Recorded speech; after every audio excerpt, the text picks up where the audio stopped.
દિલ્હીમાં ગાંધીનગરમાં બેઠેલા ખદડી નો તમને શરમ થવી જોઈએ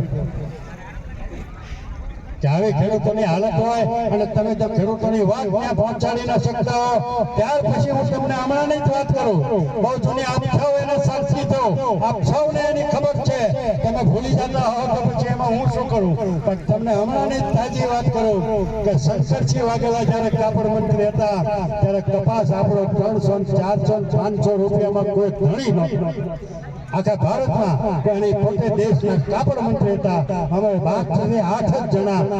દિલ્હી તો ક્યાંય નહોતા અને ગાંધીનગર એના વસંત બંગડે જઈને ખાલી વાત કરી કે બાબુ ભયંકર પરિસ્થિતિ છે અને એ વખતે એ કાપડ મંત્રી હતા તો કે શું કરીએ અને કેવી રીતે કરીએ કેટલું આપીએ તો વ્યાજબી ગણાય એટલે અમે કીધું કે બાબુ ઓછા 800 રૂપિયા જો આવે ને તો ખેડૂતો ક્યાંક 5 પૈસા મળે એ વખતે એટલે એને ન્યાન્યા બેઠા હુકમ કરી નાખ્યો અને ગાંધીનગર કૃષિ સચિવને ફોન કર્યો કે સવારમાં તમે મારે ફાઇલમાં મારા લેટર પેડ ઉપર સહી કરેલું છે એમાં લખી નાખો અને સવારથી જ આખા દેશના ખેડૂતોનો કપાસ 970 રૂપિયા ખરીદી 800 રૂપિયાના અમે માંગણી કરી અને એને 970 રૂપિયા ઈયા શંકરસિંહ વાઘેલા જો આજે જીવે એટલે આ સરકારને કરવું હોય તો હું તમને એ કહી દઉં 2013 સુધી આપણી જે આ ડુંગળી છે એ જીવન જરૂરિયાત ચીજમાં સમાયેલી હોય એટલે રાજ્ય સરકાર અને કેન્દ્ર સરકાર અને કૃષિ વિભાગ અને એનું નિયામક તમામ એમાં નિર્ણય લઈ શકે પણ આ સરકાર ભાજપની ત્યાં બેઠી 2014માં એટલે ડુંગળીને આમાળી એને કાઢી નાખી અને ડુંગળીને પોતાના હસ્તક લઈ લીધી 2014 થી લઈ આજ સુધી ડુંગળીમાં ખેડૂતોની કાળી કઠણાઈ બે તમારે પકવવાની અને જાન્યુઆરી મહિનો અને ડિસેમ્બર મહિનો આવે એટલે ડુંગળીમાં ગધેડો મૂતરી દર વર્ષ ભરે આમ કેમ નહીં ઓલે વર્ષે આમ થયું હું તમને આધાર પુરાવા સાથે કહું હું તમને લેખિત મારા બધા રજૂઆતો સાથે કહું સરકારને આ 2014માં નરેન્દ્રભાઈ મુખ્યમંત્રી બન્યા પ્રધાનમંત્રી ત્યારથી લઈને આજ સુધી આ જે ફાઇલ છે ને એ ખાલી ડુંગળીની જ છે ખાલી ડુંગળીના જ આમાં કાગળ છે સરકારને જ મોકલેલા કાગળ છે સરકારને જ કરેલા સૂચન છે આની આખી વિગત કરી હોય ને તો હવે 2 ટેમ્પા ભરીને મારે અહીં લાવવા પડે ધીરે પણ મુખ્ય 2014 થી અત્યાર સુધીમાં કેન્દ્ર અને રાજ્ય સરકારને ડુંગળી માટે ભલામણ કરેલી છે એની તમને ખબર ન હોય તો એ કહી દઉં ફૂલની પાંખની ઝરીકે જો અસર પડતી હોય ને તો એ આપણા ખેડૂતોના મવાના ખેડૂતોના આંદોલનની પડે આ ગોડા ગાંધીનગર બેઠા ને એની એકેય નથી ગાંધીનગરમાં જે આપણે 182 ઘોડા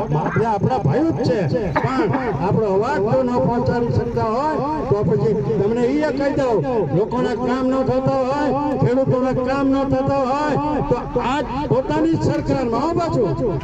પોતાની જ સરકારમાં આજ સરકારમાં હજી 25 વર્ષ પહેલા પોતાની સરકારમાં પોતે પ્રધાન હતા છતાં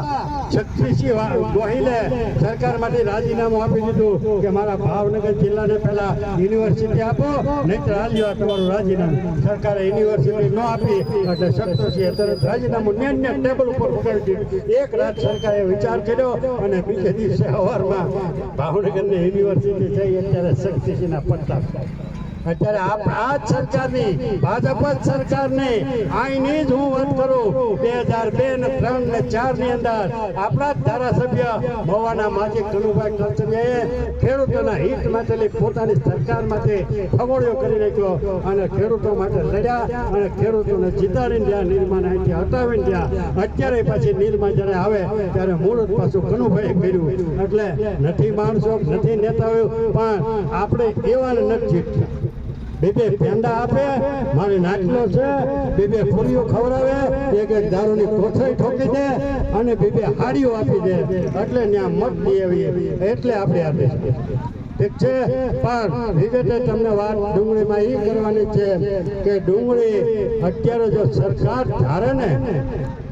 આ બધા નેતાઓની જે મેં વાત એટલે કરી કે સરકાર સુધી આપણો અવાજ પહોંચાડજો. તમારા પીડિયા છે ને કે આ તો ભરતસિંહ બોલે, ગમે ત્યાં બોલતો હું રાતના હું તો સપનામાં બોલું ને તોય સરકાર સુધી પૂગી જાય. તો આ તો હવે કેમેરા પર એટલે સરકાર સુધી આપણો અવાજ પહોંચે અને ખદડાઓ સાંભળે એવું કરો કે આપણે હવે કરવું પડશે. નહીંતર ખેડૂત તમે આ ડુંગળીમાં અત્યારે 200-300 રૂપિયા વેચો, એમાં તમને શું નફો મળી જાય મને કહો?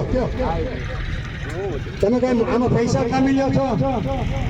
એટલે મેં ઘણી વખત કીધેલું છે કે આખા દેશના ખેડૂતોની ડુંગળી આ પહેલાની સરકારોએ ખરીદેલી છે, એમ અત્યારની સરકાર આખા દેશના ખેડૂતોની ડુંગળી 1000 રૂપિયાની મણ જો ખરીદી લે તો આપણા મહુવા તાલુકા કે ભાવનગર જિલ્લાનો નહીં પણ આખા દેશનો એક પણ ખેડૂત કરોડપતિ તો હું લાખપતિ નથી થવાનો. કરોડપતિની તો વાત ક્યાં રહી, લાખપતિ નથી થવાનો.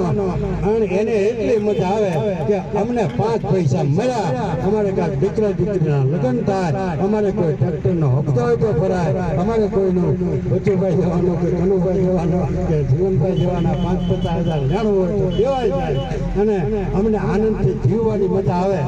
એટલે આનંદથી આપણે જીવીએ એ એને નથી જીવવા દેવા, એનો મતલબ એવો છે ને. એટલે ડુંગળી તો ખૂબ અજબ ગજબ ચીજ છે. હમણાં કનુભાઈ આવો, કનુભાઈ ખૂબ સારી વાત કરી, પણ કનુભાઈ તમને વિગતે વાત કરું તો ડુંગળી પકાવવા પાછળ મેં ગઈ સાલ પણ જાહેર મંચ ઉપરથી મહુવા, તળાજા, ભાવનગર ઘણા બધા યારોની અંદર જાહેર મંચ ઉપરથી દેશ અને ગુજરાતના તમામ મીડિયાની હાજરીમાં એને